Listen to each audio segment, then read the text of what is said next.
Hi, good evening, everyone. Welcome to Tatler Talks. Welcome, Tatler community members and also the members of Straits Clan. I'd like to welcome tonight Ayesha Khanna and Parag Khanna. They're our cover personalities for September, and they're leading us in this Tatler Talks today. Would you like to say hi to the audience? Hi, everyone. It's great to be here today. Hi, Tatler folks. Hi, Straits Clan people. Great. I hope everyone's hearing us okay, but if you can't hear us, you could just send a note, and then our tech team will fix everything. I'm Kisa Casanera. I forgot to introduce myself. I'm the editor-in-chief of Tatler Singapore. And today, as we mentioned, we're going to have a talk all about the future. We're going to do some crystal balling, but in a different way. Because now we actually have a crystal ball, and we invited about 10 influential people around Singapore to ask questions. And Parag and Ayesha are going to answer the questions. But of course, feel free to put in your questions as well. And we have time later on. We're going to tackle those questions. So shall we start? Awesome. Yes, let's do it. You ready? All right. The crystal ball. The future doesn't faze us. Ladies first. Great. Okay. Number one. Wow. First question. So it's from Drew Madaschi. I hope I pronounced your name right. Drew is the strategy director for Tanburo. So his question is, with an ever-increasing connective media, coupled with an emerging employee group that is more short-term orientated, what is the primary driver for employee retention in the future? It's a critical problem as the cost to win, train, keep labor intelligence is exponentially increasing. So you both are founders of your own companies, and I'm sure you're always looking for talent. So Look, this is the biggest question, especially in my field, which is artificial intelligence. People are poaching talent left, right, and center, including us. But I've noticed that there are a few things that really matter to people now. One is they just don't want an office environment. They want something, especially now with COVID, it's only deepened their desire to have wellness as part of the atmosphere. So, creating those programs, including the families, we're kind of working on that for 2021 to really retain our best talent. The second thing is people want flexibility. So if they want to they want to have a startup on the side, they have their own company, they want to go part-time, they want to come back after taking a break, we're very flexible about this. That has made a big difference. Just knowing that they can relax and go wherever they want to and come back. And finally, they need to know that they have a career path. Now in AI, this is very motivational for people because they can't learn these skills in their schools. It's a very theoretical thing that they learn. So we teach them AI in the real world, and that's very exciting to them. But especially for the emerging markets, nothing beats a great package, which is mostly money. So money also matters quite a bit. Well, I just want to emphasize one thing. Allowing what used to be called just a side hustle, actually letting people feel that they can do a portfolio of things. They can be studying on the side, have their own venture on the side, but give the time that they give to you fully to your company and your joint work. I think that's important. So not burying their interests, but allowing them to manage everything at the same time, be super flexible. I guess COVID in some ways has helped with that in terms of, how people, you're not directly managing someone physically in your office and so on. I think this might be a good thing for those people who have a lot of, wide range of interests. I certainly try to accommodate that with my staff. well, it's not only like there was this not complaint, but a comment that millennials, they shift jobs a lot because like they don't feel fulfilled in, let's say, a very traditional job. So if you're allowing them to have that sort of side hustle and they can flourish and they can become a lawyer and baker on the side and don't have to give up being a lawyer and become a baker full time. I think they just get a bad rap, to be honest. It is true that they are more restless, looking for their ideal job or ideal self. But on the other hand, I find that they are very creative, out-of-the-box thinkers. They're not afraid to say what their opinion is, even when we take them to senior clients. And I really like that. Yeah. That is, there's a lot to be admired in millennials and even younger than that. And also Gen Xers, of course, right? Yes, of course. Yeah, don't forget. Don't forget us. Don't forget, Xennials, I'm like an Xennials, including us. Cool. Okay, boomer. Yeah. So, Parag, you want to Oh, my take turn. the next? Alrighty, let's do it.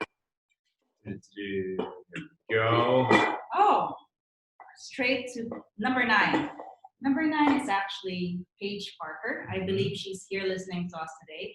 Paige is a dear Tatler friend, and she's also the author of Don't Call Me Mrs. Rogers. I'm sure Yes, you guys I see love Indeed. that book. She has a few questions. I think we will start with actually circuit breaker. So after circuit breaker lockdown in Singapore, she said that many of us have returned to the mindset that community is key. How can tech and AI play a role, perhaps through platforms, virtual reality, in building community in tourism as well? Yeah. Whenever the words tech or AI are in the question, defer Parag just to looks at me. Ayesha. And by the way, I have to say they haven't seen these questions before, so they're really answering on the fly here in the. We're all for spontaneity.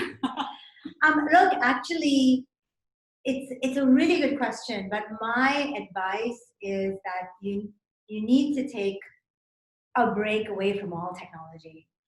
And I've spent a lot of time working on kind of breathing practices and meditation and nature, and that has made a big difference. I think finding like-minded people, of course, you can use tech for that and find them through social media. But in what activities you do together, more and more, I would say, take a break, absolutely, from anything AI. And the reason actually is because AI is going to become so prevalent all around us, especially in smart cities, in our phones, in our environment, that we need to have a distance from it in order to not be passive consumers, but actually have agency. And for agency, as any like monk or anybody would tell you, you really need to have a distance from your reality. And our reality is more and more these feedback loops through AI. So my recommendation is, not to use AI for those kinds of things. However, of course, there are some things in which AI is useful in terms of fitness, etc. Parag, you were talking about tonal. Yeah. About that? Well, I mean, it's not exactly like I invented it, but there's this cool new so-called AI-driven exercise machine that you buy for your house, and the resistance to just already. it exists. It's priced at 30 or 40 training sessions basically, so you could justify that it sort of pays for itself. But anyway, AI in every, like I was just saying, it kind of penetrates every aspect of your life, even the things that are purely just physical and mechanical almost. It's there. But to the point, I think there's interesting experiments still to come around this relationship between circuit breaker, sort of technology and community, which is that soon, and we'll find out soon enough from the powers that be, but some of the restrictions around the number of people who can gather will end, but most people will still not travel. So we'll really be moving freely around Singapore, but with this new mindset that we're not in a total rush for everything. So the whole wellness kind of culture that started to flourish, as well as family and community time and slowing down and work-life balance, comes together with kind of like just the return of more or less freedom of mobility and gathering in large numbers. It'll be interesting to see how that plays out. It'll obviously be very good for Singapore's economy. And I would love to see just the new, larger social interactions and kind of types of community that will form as people realize that we're not here just temporarily. We're all here by choice. This is our home. We're not traveling. Let's make the most of it. And let's discover new ways to kind of, enrich each other's communities. One of the things that I always like, I think it was every year, every 2 years, there was that Singapore Night Festival, and we'd take the kids, let them have a late night and go out, and they would, graffiti the streets and have, trapeze artists jumping off of the National Museum. That's fun. And one of the things that I remember saying to someone from the government at the time was like, you should have Singapore Night Festival every weekend, not every 2 years. And we need to realize that if we're all here, let's make the most of every minute and let people's creativity flourish. And I want to see that happen, like in the next phase. I think people are really trying their best as well. I mean, from us as a media company, it's like really finding what are the interesting nooks and crannies of Singapore. People always talk about the size, but actually a place is not all about the size, but the layers, because there's so many layers to Singapore, and I think all of us are discovering that now. I mean, I just want to add, because I'm really glad Paige had AI in the question. You're going to see it everywhere. The government will be using it, companies from Apple to Microsoft, and even Toner. Let's say there's like AI gym, and it's telling you what to do, and you're looking sexier, and you're looking better. But stop. Who has your data, Sunny? You know, where is it going? Who is it being sold to? Do you know this? And you know what? Like, I'm as guilty as anybody else. I just like install an app and I just scroll through and I agree. But we shouldn't agree. We should wait. We should think, because that data can be used for something else. And we must teach our children that critical thinking as well. And I know that, you know, later on we can talk about this, but I'm a big evangelist of AI, but also the governance of AI. That's very important. And I think watching this, we were talking about Netflix earlier, and there might be a question there. I had a little bit, I saw the questions before. Oh, okay. Might lead to that. I'll ask another question from Paige, actually. It's related to travel. So in the story, in the interview that Karen T did, Karen T might be in the audience as well. So say hi. Hi. So Karen wrote our cover story. She mentioned that you guys go on mini sabbaticals. So you bring your kids and you spend a lot of time there. And Paige is asking that, like, mass tourism in Bali, for example, only started in the 1960s. What's the next mega tourist location that none of us know about? You guys have traveled over 100 countries, so maybe you can enlighten us. You know, that's actually a really good question. But what if, I guess it depends on the time frame, because we don't know when we'll have mass tourism again, and there's going to be such extreme competition on price and marketing for every destination. You know, Bali, the Maldives, places that used to be priced out of reach are going to, you know, obviously bring their price points down and try to appeal to everyone. There is right now way more supply than demand. Let's put it that way, right? So even if demand were to recover, and it's not going to, let's remember how economically devastating COVID has been for a lot of countries and economies and people. So I don't know if there'll be one place. If there had not been any COVID, and we were just talking about what's the next place that's sort of hot, you know, you could point to a whole bunch. You could say, well, you know, the beaches of Cambodia are getting spruced up and they're less crowded than Thailand, or you could say Lombok is developing and building infrastructure, and that's just here in this region. You know, around the world. What is Dara's, our daughter's favorite place? Oh, yes, okay. So here's one. I mean, and it's really funny. You see a place differently through a child's eyes. But we were in Tbilisi, Georgia last summer. We were in the Caucasus, Georgia, Azerbaijan, and I had gone to Tbilisi almost 20 years ago and written a chapter of my first book about it. And it was really there's not a nice word for it. It was kind of a tin pot backwards, you know, failed state. This was 20 years. This is like almost 20 years ago. But last year we went, and it's like European cultural capital, having these wonderful festivals. It was just glorious and oozing with charm. And so Tbilisi has become like kind of our household banner. When COVID is lifted, we can go anywhere, go back anywhere. What's the first place we want to go back to? And it's Tbilisi. So that's going to be a hotspot. And here's the other interesting thing about that place. It's also like a total climate oasis. Yeah. They have freshwater supply. It's in the Caucasus Mountains, one of the highest mountains in Europe is there. They have glaciers. So it never gets too hot. Freshwater, verdant, green, everything. So yeah, but again, it's good wine. Yeah, it's just hard to get to though. What was interesting to me was that, you know, we can sit here and think about the hotspots, but we don't have any visa restrictions. But if you go to Central Asia, actually, as somebody from Pakistan or India, you don't require a visa. That's great. Yep. So you see, everywhere we went, there were people like us in hotels, you know, all traveling. We were traveling with my in-laws and my dad, and they were all traveling with their families. But you know, it makes the country develop its tourism. So places in Central Asia are now developing because they have so many people from South Asia coming. And I just think that's really interesting. Something we don't consider sometimes is, where do the people who have visa restrictions, where do they go? And how does that make that place more interesting?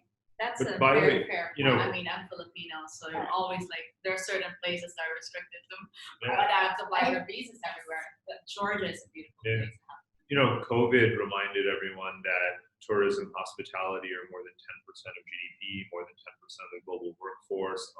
That sector suffered the most losses in headcount, and much of it won't come back anytime soon. And yet, again, those countries are still desperate to attract people. So how do those economies retool? What do they do with the lovely infrastructure, that they've built to accommodate people? Here's one thing they're doing, and I think this is interesting, is that they don't just want tourists, they want residents now. So look at what's happening. All of these countries that have set up investor migration schemes or global nomad visas, Estonia, Bulgaria, Georgia, all across the world, really. I mean, Fiji, Uruguay, they're all saying, come and stay as long as you like. Barbados, just come, bring your laptop, don't pay taxes, just stay at a cheap hotel, stay as long as you like. That is the state of, I don't want to call it desperation. It comes from economic desperation and just flailing for a strategy, but it also is a good idea in and of itself. It's like the creativity that comes out of a crisis. Yeah. I mean, like WFH has now become like work from hotel, which is a hotel. They're doing that here in Singapore now, right? Here, or work from here. I mean, for countries, I suppose. Okay, last one from Paige, because Paige had actually quite a lot of good questions. This is the last one from her. If one moved to Singapore 50 years ago, she would have been able to ride the extraordinary wave of growth and opportunity that we have seen here. Which city or city-state should one move to now in order to enjoy the same scenario? Quite simply, where's the next Singapore? You might have an answer. I will just point out how extremely difficult it is to replicate this model, because the consistency and the quality of governance that you need, the stars aligning around Asian economies growing and having young populations, and the economic reforms that took off in China, and the tiger economies being the region, all of those stars have aligned in the last 50 years, on top of, in addition to having an amazing government here. So to think of a place where all those factors actually come together and you can not see any black swans or disruptions derailing a country's path in that direction is extremely difficult. I'll just tell an anecdote. I mean, traveling around this region, including Singapore, for the first time almost 20 years ago, I specifically remember journalists, academics, expats, experts in Kuala Lumpur, in Bangkok, in Jakarta, saying to me, oh, we're going to bury Singapore. Our population is so much bigger. Look at our demographics, look at our youthfulness, and look at our geography, and we're the center of this and that. And here I am, I'm not an old man, I don't think, but I look at it and I'm like, where would you go to KL today? Would you go to Bangkok today? Would you go to Jakarta today over Singapore? And people said that to me, domestic and foreigners, with such confidence almost 20 years ago. And wow, were they wrong, right? So it's not just about that Singapore got here, the staying power, the magnetism is absolutely extraordinary. And so McKinsey ranks global cities by their control or dominance and their role in global flows of capital, goods, people, technology, and so on. And you would think in this world of 200 countries and 8 billion people, we'd have lots of these global cities, but only 5 or 6 cities in the whole world actually control most of those flows. Really? And it's New York, and it's London, and it's Dubai, and it's Singapore, and Hong Kong, and Tokyo, and Shanghai, just a few. And I once put this map up on Twitter and Facebook. I was like, what's going to be the next global city? This is McKinsey's ranking of global cities. Here they are. Yours? What's like? And I had 30 cities come in, but everyone was just voting for their own city. No one gave an answer that was honestly plausible. So there'll be of course, they're going to be great cities. I just don't know how many cities. Well, it's very hard to predict. Yeah. I think it depends on what you do. So as an entrepreneur, in a place like Singapore, or a place like Israel, or a place like Estonia, you have to be international from day one. The domestic economy is not big enough here, unless you're maybe in finance, then you can run your operations from here. But as tech, we are just going to start doing some mobile payments for a client of ours in Africa, and the growth that they're seeing is unmatched. So if somebody told me to go there, I'd go there for a bit, but my base would always be here. And I see lots of young Singaporean entrepreneurs doing that. Roshni from Asian Parent and her husband Darius from 99.co. they packed up with their 4-year-old and moved to Jakarta. And and they stayed there for a couple of years, really built the business, now are back, and I'm sure wherever they need to be, they'll go. But there's no substitute for having this as a home base. But you gotta go where you gotta go when you want to grow your business. We've done these mini radicals, and after a while, even when we're in some of our favorite places, we're like, you know what, it's time to go back to Singapore. No place like home. Cool. Shall we move on? Yes. Sure. Whose turn is I it? think it's for us. It's yours. Okay. Who pulled Paige? You did. Okay. Oh, yeah. Oh, Yeah, it's me. you Oh, have to. gosh. We're only the See, I'm a third. numbers person. Okay. Oh, number Petra? 8. Number 8 is from Petra. Ready? So Petra is also a dear friend of Tatler and yourself, I'm sure. Mhm. She's the senior director of the Milken Institute, and she just submitted Oh, actually okay. one question directed to you. So it's good All that right. you picked it. What is your vision for the future of education post-COVID, and what role will AI and technology play? So education is something really super, super close to my heart. In our company, it's the only product that we're building. We're a services consulting firm, but we're actually building our own product. It's in education. Education does something very simple with AI. AI democratizes access to education. That means that the kids who are sitting in class, and some are really ahead and some are not so ahead, and the teacher can't give attention to all of them. So what happens at many schools, and as parents, we're always frustrated with schools, even though, bless them, they work so hard to help us. Either your child, either the school is going towards the lowest common denominator, or it's only catering to the smartest kids. But with AI, you can have this personalization. And that's very important. That means it identifies the skills that your kids need and makes them practice that more. The teacher is still really important. The AI is not at any place right now to explain concepts well. So the teacher should be there to explain a concept, help students, but the AI should be doing everything else, including automated grading, identification of skills, proctoring of exams, and it should be available on anything, on mobile phone, especially in poor areas in Indonesia and Bangladesh, where they would have not a sophisticated smartphone. And when you're catering to that, it's not only the AI in the education, it's the AI behind the scenes, how it is using the cloud to get that data in an optimized manner to the child. So that's one side of it, which is fantastic. Over time, it can also tell you what talent and match you with jobs. And then AI is a double-edged sword. Always, all technology is a double-edged sword. So on the one hand, it's super duper. And on the other hand, where's the data? So who has the data? Are they selling it to an insurance company? Oh, you did so badly in math in grade 3. What does that mean? But these are so subtle and small things that as parents, we kind of just let it go. But that's why we need more of this debate. The more we welcome artificial intelligence in, and we should, the more it is necessary to govern it. And in Singapore, we not only have an AI and ethics committee, but we will also be having probably certifications for product managers so that they make sure that data is protected and there's no bias in it.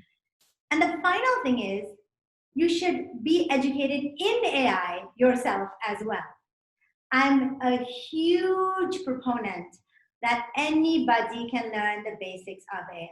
Everybody on this call, please, you have to learn the basics.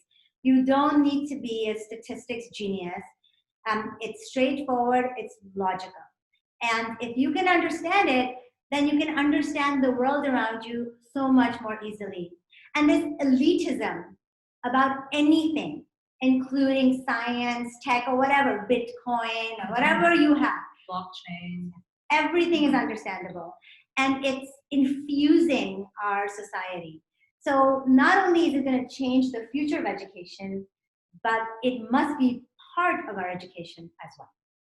Great. Anything to add, Parag? No, I just saw in the newspaper today the government has said that as of next year, all students at universities and polytechnics are going to get at least one introductory course or something in AI. So that's a great start. in Woo. Singapore. Yeah. That's Yeah. great. Yeah, that's great. Everything, everything new people have to explore, and I wish I had that introductory course, but then You again, can take I it. can Yeah. exactly. Or I can just text you help. Yes. It's Yeah. Aisha's line. I quote it all the time. Whenever people are debating I get asked this all the time. What language should my kids learn? And I always say, my wife always says the two global languages are not English and Chinese. It's English and code. And I think that's an appropriate point to add to this. Yes. Also, because we're horrible at Chinese. I think that's the main reason. There is that. Same here. Shall we move on? Okay. There we go. We're actually almost 30 minutes in, so Oh. we're not even halfway, which is Oh man, are That's we great. taking too long? no. I think that A lot of people just ask one question. Some ask a few. So number 5, we have Christian Cadeo. So Christian just asked one question actually, and very, very broad. And so feel free. Christian Cadeo is the managing partner of Big Idea Ventures, and he asks, what future do you want to see? So if this is an actual crystal ball. A good one. A good one. Sorry, this is from our office. Well, that was easy. What do you want to see? A good crystal ball, apart from that. No, I meant a good future. Oh, a good future, of course. That's a good question. I mean, it's a very broad question. It's a values question almost, right? The outcome, the picture you would paint really depends on what, I don't want to call it a bias, but what value you represent. Personally, I think that, happiness, the happiness of mankind is not something that you may want to see, but what's it going to come from? And I think that as philosophers going back to the ancient Greeks would have said, some degree of human freedom, some degree of enabling human flourishment, human capital, if you will. Today in economics, we would call it human capital, but it's really an ancient, almost timeless concept. So I think that there is just an intrinsic value to, it does also fall in the education question, intrinsic value to giving people the tools to pursue any path that they wish. And that would be a generic answer. My personal answer would be mobility. Okay. It's a big theme in a lot of things I've worked on. It's the central theme of my next book is kind of the future of human geography. And I think that we have this survival instinct. If you look back the last, say, 80,000 years of human migration around the world, I think we have an understanding of what our optimal conditions are to survive. And we are going to have to do more of that in light of climate change and so on. And so I'm looking at the tension between our pursuit of that stability and the current configuration of the world map, which is obviously very rigid, right? Yes. And those are coming into tension. So I think mobility and enabling mobility is perhaps the most important pathway for us collectively to get to a better future, whatever it is you want to do in that future. Are you optimistic at the moment with what's happening? You mentioned climate change and the political situation, U.S. elections coming up. There's 6 weeks. Progress is one step forward, one step back, one step sideways, and we'll get there eventually. But we're not going to get there the easy way. Let me put it that way. I think for me it's interesting because I'm very optimistic. Okay. And part of it is because my offshore office, so I grew up in Pakistan, is in Pakistan. And the average age in Pakistan is 22 years old. 206 million people. And when you're young, you're just optimistic. You kind of embrace, even though there are a lot of issues there, as you can imagine. But I think that part of it is retaining that optimism and youthfulness, no matter what your age is, and having a problem-solving mindset. Part of the thing that worries me a little bit is that I've been hearing this, I don't know if you guys have had the experience, that children these days are really anxious about climate change. And so are we, but because they hear it in school so much, it's creating anxiety. And in a way, some are feeling nothing can be done about it, or they're only like, Given up. well, they're X number of years, and if we don't do something, then it's all over, and might as well just, it's a bit defeatist. But I think that takes away from them this idea, let's do something. Not do something and let's protest. I mean, that's also good, but actually tinkering, experimenting. For me, engineering and tech is so creative. And I think the more we give them problems to solve, the more all of us retain optimism. After all, that's what hope is. So for me, any future, a great future is one where we're always tinkering. If we all have to get in a rocket and go to Mars, so be it. But we're going to get there. We'll be okay. So for me, I think being surrounded by all these young folks is kind of an infectious. Of course. The problem-solving mindset is Yes. great. Yeah. Facing It is. things with that perspective. This goes back to something Ayesha said earlier about millennials getting a bad rap and so forth. That's not what we see, and we have a lot of engagement with that generation. Why would you denigrate people who are so ambitious that they want to be doing 2 or 3 things at once, Yes. right? I mean, we find them to be incredibly inspiring. And exactly at a time when you're able to do so. Right. So I think that's great. Whose turn is it? Parag. Yours? Really? Yeah, I just pulled number 5. Oh, yeah, you did. I know what's wrong with us. Okay. Okay. Oh, Ilaria Chan. Ilaria Chan has a few questions. Okay. A few really good questions. Awesome. So let's get started. So Ilaria Chan, hi, thanks for your question. She is the group advisor on social impact investments. Okay. Let's start with this one. This is for Parag, I think. At a fireside chat with Goldman Sachs in 2019, you mentioned how everyone is frenemies with everyone in Asia. Did you really say this? Yeah, I think so. Okay, you must have. Yeah. She took notes. Frenemies, that's from Stephen Colbert that I first picked up that term, but like 15 years ago. So I've used it a lot. Use a lot. Yeah. It's a good word. It's a great word. Given the unfolding of events recently, which frenemy relationship in Asia right now do you deem most fragile and at the brink of becoming full-on enemy, and why? That's a great framing. I mean, the thing is that when everyone is frenemies with everyone, it means that they're always shifting. So it's not that there's one relationship that's on a spectrum, sort of we're more friends right now than enemies, or we're permanently, so I mean, the reason I'm hedging a little bit is because what could be true today and the direction it's going for tomorrow may change even before it gets there, and may change the day after tomorrow. And that is not just a generic statement. That's quite true. If you look at the ins and outs of relations between Japan and Korea, for example, they hit a rock bottom last year-ish and the year before over sharing of information. North Korea, supply chain disruptions. Relations with China have gotten bad with numerous countries, but then one by one, China is sort of trying to recalibrate and improve them. So what things look like from the outside may not represent what they are in reality between leaders and officials and diplomats, and that's kind of what is part and parcel of being a frenemy. Appearances don't necessarily match reality, and that's part of the reason why over the last 30 years, every time, I mean, I'm old enough to remember every instance in the last 30 years where people have said, there's going to be war next year, there's going to be war tomorrow in Asia between this country and this country. Well, it didn't happen. Right? Because under the radar, or again, beneath the headlines, there are things going on to prevent that. There's pragmatism. Would I like to see relations just be friendly rather than frenemy? I mean, of course, and I actually think we can get there.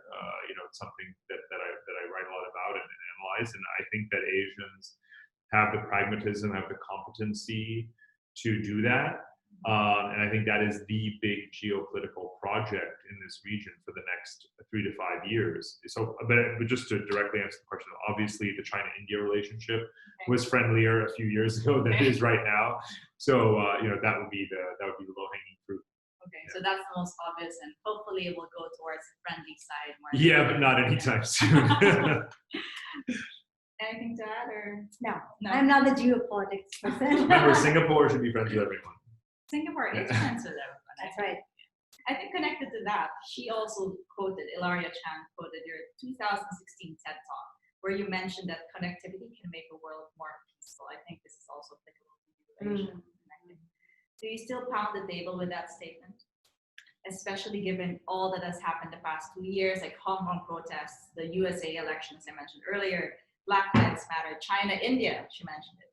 The acceleration of divisiveness can be pointed out to the hyper-connectivity of human beings enjoy today. Any Thoughts on that? I mean, none of these examples disprove the statement that connectivity can tie societies more peacefully together. I mean, what I actually say is that connectivity is like a tug of war. It's a rope that connects us, and we're fighting over it. But tug of war is a largely non-violent sport in a way. It's an excruciatingly physical sport, but you're not actually physically in contact with or hurting your enemy, right? You're really just fighting to gain greater control, a greater market share, if you will, of the supply chains and infrastructure that connect you. So I think that's really the metaphor that I find most useful. Yeah, I think it's not only connectivity between countries. What interests me, and because I come from kind of a human rights background, I worked a lot in kind of human rights and women's rights when I was in college, is the connectivity, how it influences those within a country, especially those in the rural areas, the access to healthcare, the access to energy with solar, the access to work, to digital work. All of this has a humongously positive impact. And it's kind of been accelerated because of COVID. So I'm really excited about that. About everyone being connected and the positive things that are going to come out of it, of course. Yes. So we're almost at the point, by the way, I mean, for those who don't know, I mean, the mobile phone is by far the most rapidly sort of diffusing technology in the history of the world, right? Nothing else even comes close. We're probably a couple of years away, from more or less every family unit, you might say, or the village level within a village. Most families may have a mobile phone within just a few years. You could almost say that it's practically universal already today. And now look at the efforts being made to use satellites and blimps and mesh networks and so forth to get that access. And there's the experiments, not just experiments, the actual layers of information that have now spread, whether it's prices for crops, whether it is apps that teach literacy, and whether it's mobile payments to receive remittances, the list goes on and on. It is utterly spectacular what that one of the many forms of connectivity, what that one particular one has achieved in a short amount of time. It's mind-bending. And I think, again, a lot of us, obviously, we live here in Singapore. Many of us have spent time traveling around the rest of the region, which by definition is poorer than here. And I think we've seen that. So just multiply that by the 5 billion people who just a couple of decades ago were barely connected. Yeah. It's unbelievable. I mean, it's great for a lot of industries or sectors like education, as you mentioned, medicine as well. For all sectors, because now you have all these people and they're so smart and creative and they can be our partners. It's like the team potential has grown bigger. Yes, there's more competition. Billions, Yes, and I think for us and for our kids, and it's wonderful. It's wonderful. Great. We have a few more. I think there are 4 more questions in here. So I think it's Parag's turn. Okay.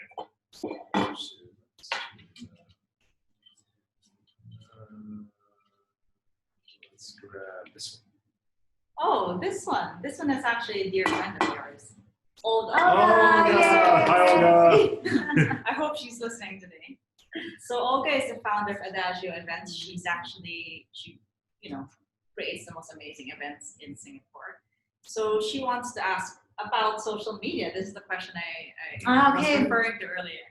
So as someone who writes about technology or someone who works in technology, this is for both of you, how do you feel about the future of social media and the younger generations that engage with it? I think this is also directly because you have children. Yes. With more pieces like Netflix, The Social Dilemma coming out, do you think there will be a backlash to the all-consuming data mining and addictive design? And what differences do you see in the way current and future generations in Asia and the West use it? I think it has an extremely negative impact on everyone, regardless of their age. It has been known to increase depression, especially in young people. There's bullying, there's all kinds of things. And of course, that's just on the individual. Then we know, I mean, if you look at the New York Times article, a lot of the radicalism in some countries has been perpetuated by YouTube algorithms. So the moment you see one thing, they keep serving it up to you. And the human mind, once you see it, because vision is one of our most important kind of senses versus other animals whose other senses are more developed. That cue, once we see it, we almost want it. We observe and then we desire. And what it does is, even if you want it for a little while and you forgot about it, it keeps reminding you and it hounds you, basically. So I'm not a fan of it for kids at all. I do think there must be another world in which we should be connected, we should share things. Of course, I am in touch with my family and my school friends on some social media, but I myself have decreased it a great deal. And frankly, I'm a lot happier because of it. I'll just add, I used to think that the dilemma was generational in the sense that young people just haven't built up the immunity that adults have to the onslaught of information. But clearly, all evidence suggests that adults themselves are no better than children and are not at all immune from these psychological consequences. And if I could, play digital czar, for a day, there's quite a wide swath of humanity that I would restrict social media access to. And I just like to say, if you've seen Social Dilemma, you should really see it. Everything they talk about artificial intelligence is correct. It's not even that sophisticated, frankly. I mean, the thing is, the machine, once you train makes it. Me sad. Worried. No, yeah, but no, I mean, I've seen this. This is the thing, it should come out and it should be very empowering. I always feel like agency, empowerment is about knowledge. They're like, I get it. That's interesting. Now, how can I use this for myself? Or what should I do to restrict it? Every bad news is actually good news. Just look at it that way. Yeah, hiding. I think so, yeah. My mother-in-law always says that. So. But remember, She's always right. There's the internet, there's the World Wide Web, there's social media, right? And I think it's important not to throw the baby out with the bathwater. I'm a consumer of a lot of information that is on the World Wide Web, a user of the internet, but a very limited, consumer of social media. So I just think right now there is this binary discourse: you're pro-tech or anti-tech. That's not exactly constructive either. I agree. And I think the other thing I stopped doing, there's a Swiss philosopher, he's written a lot of books, forgotten his name, but he recently wrote about how one should stop reading the news. Now, he didn't mean that one shouldn't read like long analytical articles or keep in touch with what's happening, but the second-to-second obsession on Twitter or CNN or BBC or New York Times, it's too much. And that's another thing in COVID that I stopped doing. Yeah, I think we saw that because all of us were looking at, like, in the beginning. Yes. Well, I saw myself in the beginning looking at, oh my God, how many numbers now? How many cases in March? And once you stop it, you sort of can control your whole, Yes. If there's one inoculation you can give yourself going in, if you're going to stay active on social media, so just remember that there's absolutely zero objectivity, right? Everyone is chasing clickbait. Everyone is putting clickbait out there. Everyone, right? And so it's a competition. It's that attention economy, as people say, and you are the target. So at least be, cognizant of that in every single transaction with literally zero exceptions. It's hard. Yeah. I'm like the ideal clickbait. Click. Okay, we have about 15 minutes left, so it would be great. We have a few more, 3 more. Okay. Yes. This one is Dean Ho. Yes. So Dean Ho is one of our Gen Z honorees. Oh, nice. Okay. Yeah, and he works in NUS and he is the founder of Curate.ai. So very nice. Very similar background. So his question is obviously related to AI as well. With regards to the future of AI, is there an industry that may not currently be very AI active, but needs to start rapidly pivoting towards expanded AI adoption? Every industry. I mean, if you look at telcos, and some of the largest telcos in the world are our clients, healthcare, AI is literally like a utility. It is just a faster way of using computers and data and than we've ever been able to do before. And so every single industry, for example, if you're a lawyer, We always used to think that lawyers, nobody can touch them, right? But actually, one of the industries that's being most rapidly disrupted is the legal industry, because an AI can go through a contract much faster, within milliseconds, and find anomalies. Doctors, very well that diagnose, radiologists, entertainers. There's this whole industry with AI plus VR, where apparently all the Hollywood celebrities are making younger versions of themselves, Wow. avatars, so that they can continue to act. I literally cannot think of a single one. They say dentist is one of the things that people don't want. It's the only one that they I doubt it, but priest, although there's a robot Buddhist monk in Japan. So when in doubt, go to Japan and look like what they're thinking. And their logic was the following. And Japan is not as afraid of robots. They think they had a robot dog, Agent Aibo. A long time ago. But their argument is interesting, right? So one should never have a knee-jerk reaction one way or the other. So they're doing this. I find it a bit strange, but they said that, look, we're an aging population. Our monks are growing older. We want to recruit younger people to Buddhism, but they can't go all over the city or all over Japan. So they literally have a humanoid robot, and he says all the prayers and does everything. And that is their way. I think we will see more of that. So there's literally not a single industry, and there'll be new industries born out of AI as well. So if you're an AI, that's very exciting. Yeah, AI monk. That too. That's great. That job's been taken though. So I know. Something else. No, even the Pope, the Pope's one of his sessions was he has an academy, and they had a session with IBM on AI. So everybody's looking at it, and I think it's very sensible to do that. Exciting. I think I'm very excited about that. Okay, there are a few questions I think in the chat. And from Karen, you can help me check. So 2 more questions from our influential community. Okay, we'll ask that question in a bit. So you pick one, and then, Juliana. So Juliana Chan is also one of our Gen Z honorees. She is the founder of Wildlife Media, and she's also a professor, as you guys know. So quite a generic question, quite open. They say opportunities can be found in a crisis. What sectors would you consider a gold rush in the current pandemic and post-COVID? I mean, look, education, edtech is one of the fastest rising. E-commerce, hands down, has exploded. Yes.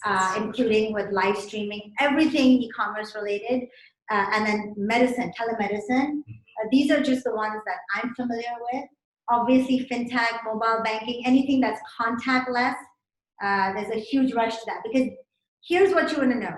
These are basic everyday needs. What do? You have to buy things, you have them delivered, you have to pay for things, you're sick, you need to meet someone, you need to have your children go to school. Basic services are being disrupted. So that is the gold mine. I mean, you can see in your behavioral change. I was reading a story about Amazon in Italy, how apparently they couldn't get into the Italian market, but now because of COVID, they're one of the biggest winners, obviously, of COVID. Anything to add? Just anything that localizes supply chains, right? So think about food supply.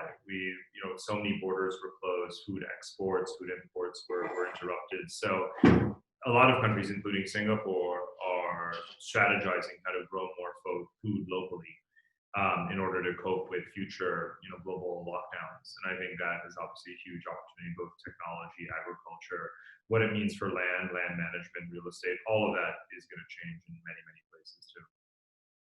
Great. We're down to our last question. So go ahead, pick away. You have exactly. Exactly. It's nice to pick something out of a bowl, right? The crystal jar is empty. Jar, yes. Gone. Okay, the last question is from Henrik Susanto. He is the Chief Investment Officer at Travelocom. Oh, wow. Okay. It's exciting. I think this one, we talked about education a lot, and you mentioned it as a gold rush in an industry that will grow much more. He's asking, the current model of tertiary education has been around for 800 years, if you count from the founding of Oxford University. Do you think it's way past time to overhaul it, knowing what we know now, how education, especially university education, have had to adapt to pandemics. How would you design the future of education?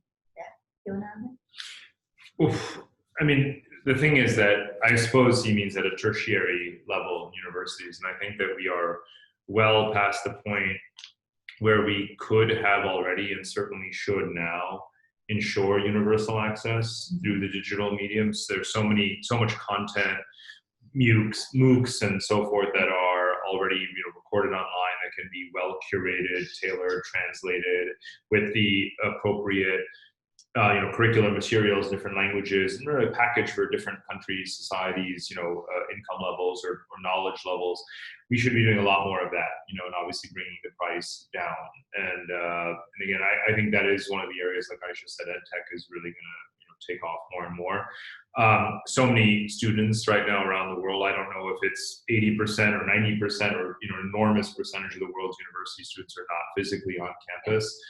And so it's been a really, it's been a real sobriety check around that. Do I need to be there? Am I benefiting? What better way could I learn that would be more Some are affordable? asking for refunds. Yeah. And in a lot of these situations, they probably deserve them, right? And they could, if now that they know what they want to learn, to go online and have it curated for you is a major service that could be done better and have it be. But then there's the sort of accreditation side, and that's where I think the professional community, we see a lot of companies hiring people on the basis of anonymous submissions for coding challenges, for example. That'll get you a job, right, at Microsoft or Facebook. You don't need to have graduated from university at all. And so we need to see all the players in that ecosystem, from education to the labor market and certification, government does, and also, of course, the employers, looking to just, if you will, kind of short circuit, the whole industry. I mean, I think, Parag, we need a portfolio approach to education. Even at the school level, at the college level, tertiary level, you just can't take these institutions so seriously that this is the only one place where you're going to learn everything you need. So you get something from online, you get something from internships, and you get something from the university. Now, it's very important to have a strong theoretical foundation plus the applied. Just the applied is not smart. That's what some people do. They're like, we can just, take everything online, learn skills. Skills is not theory. That means your skills are limited. Theory gives you adaptability, and that's very, very important. So you can learn AI libraries all day long, but if you actually want to become an AI engineer, not just someone who understands it as a citizen, you need your mathematical foundations to be strong. And that's very important, and people make this mistake. There's so much emphasis on skills to the detriment of theory. But if you can combine both of them, then the university is a wonderful thing, as long as it doesn't kidnap you all the time and force you in something rigid. And really, when it really upsets people, and Scott Galloway really talks about this so well, is when they charge you so much. Yeah. It's extortion, basically, In some places, it's ridiculous. Yes. So I think that you are the owner of your own education. And it wasn't that way before, right? We went to school and we trusted them, and we went to college and we trusted them, and we went to university, but actually it doesn't work that way. I tell our kids, and they're super young, I don't think they have any idea what mommy is saying, but I do tell them, I'm like, you have this different places is where you get your education. And I'm hoping that when they're older, they have that attitude, and they really think of education as a portfolio approach. And it's also not going to stop in university anyway. I mean, Exactly. all of us have probably taken lessons in the past couple of months because we're stuck here in Singapore. I'd like to get some credit for that. Exactly. Thank you so much. We'll just go with one question from the audience, and then we are going to wrap up. Right, so I'm going to read it here. As intellectual migrants in Singapore, to what extent would you say your roles involve in bridging inequalities in Singapore society? I am mindful that this pandemic has only exacerbated the divide with many poorer migrants in Singapore, having now been confined to their premises for over 3 months. So this question is from Dharmendra Yadav. I hope I read your name correctly. Yeah. Okay, I'm sorry. So basically, it's about the haves and have-nots, right? Yes, and as you guys have moved, Singaporean citizens, intellectual migrants here to this beautiful country, how would you say your roles involve in bridging the inequalities here, which has been like a little bit more visible during COVID? Not a little bit, a lot more visible. I mean, I think the way to do it is through education. And of course, there are government programs, but I have a charity, 21st Century Girls, and it's very focused on girls in coding and tech, but there are many, many other programs like that, including many government subsidized programs as well. So one thing is to provide some subsidies for people while they're learning.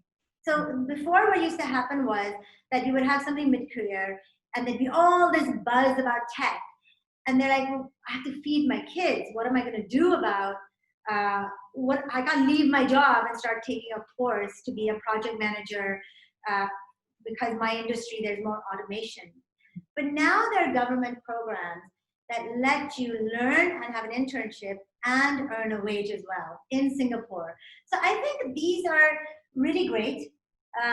I've been really impressed. IMDA, Infocom Media Development Authority, and I've been on the board for 2 years. I've been really impressed by some of the programs that they're putting out there. I think that is, for me, coming from a poor country where I saw this all the time, I think 2 things are important. One is you can't be elitist about it. I don't know, I know I'm saying that. I don't think any, and the reason is the following. I was my second year at Harvard, and I was interning at a microfinance bank, and I was all full of myself because I learned microeconomics from the best professor at Harvard. And I was going to teach this woman in a hut, a mud hut. And she was there, and she wanted a loan because she wanted to start a business. And I was going to teach her about interest rates because she was getting extorted by the milkman who was lending her money. And she had her 2 children, semi-naked, and one at her breast feeding. And I have to tell you, she knew exactly what she wanted. She understood interest rates. She may not use that fancy language or draw a curve. She understood everything perfectly.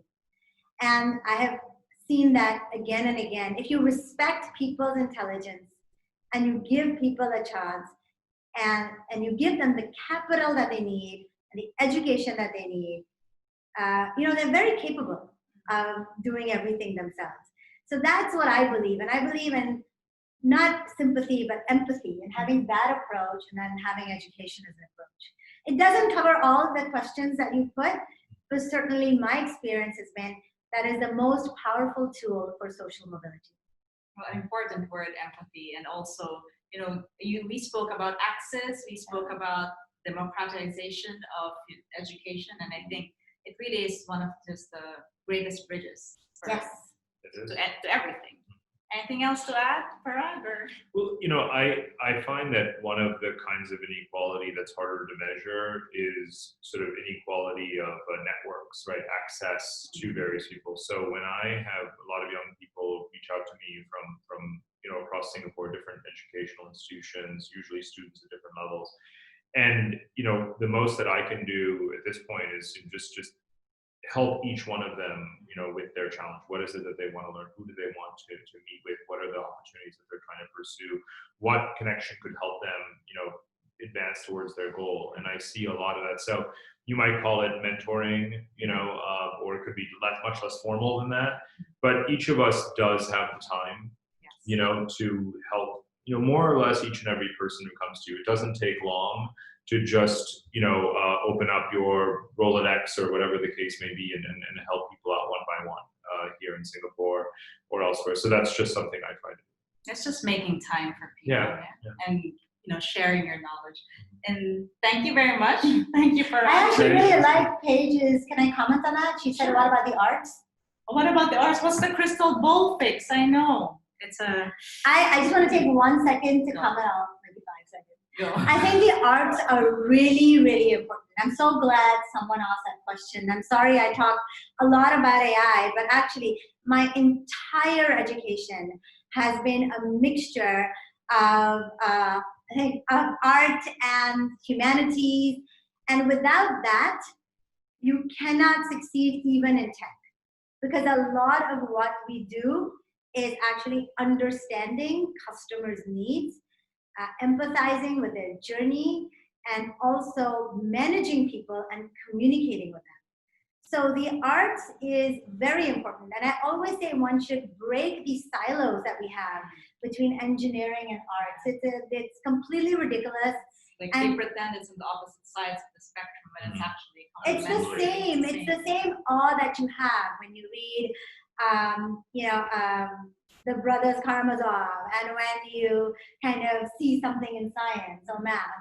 And actually, I met Parag because I was working as a software engineer on Wall Street, and I was so bored. I'm meeting the same engineers and the lawyers and the bankers, I mean, lovely people, but the same type of people. And so I said, I'm going to start an arts and culture magazine on the side. And I started the first online arts and culture magazine for South Asians in New York. Ooh. And I had a blast. I used to write fiction reviews, and I had a team, and I would meet models and poets and artists. And then finally my life came together. And one of the people somebody recommended to me was Parag and Ayesha. And they said, you should publish his work. And so I did. And that's how we ended up meeting. So it worked out really well for me to continue my work in arts. But also, I can't imagine having a life where both are not very interlinked. I agree with you. And that's why you guys are complete naturals on set. That is. I don't know about that. You give us too much Yes. credit. We have to thank you for that. Yes, it was all makeup. No. Thank you very much, Parag and Thank Ayesha. you. Thank you very much, Tatler community members and also Straits Clan members for joining us for today's Tatler Talks. Thanks, guys. See you guys Thank soon you. and maybe on social media. See you. Bye. Good night.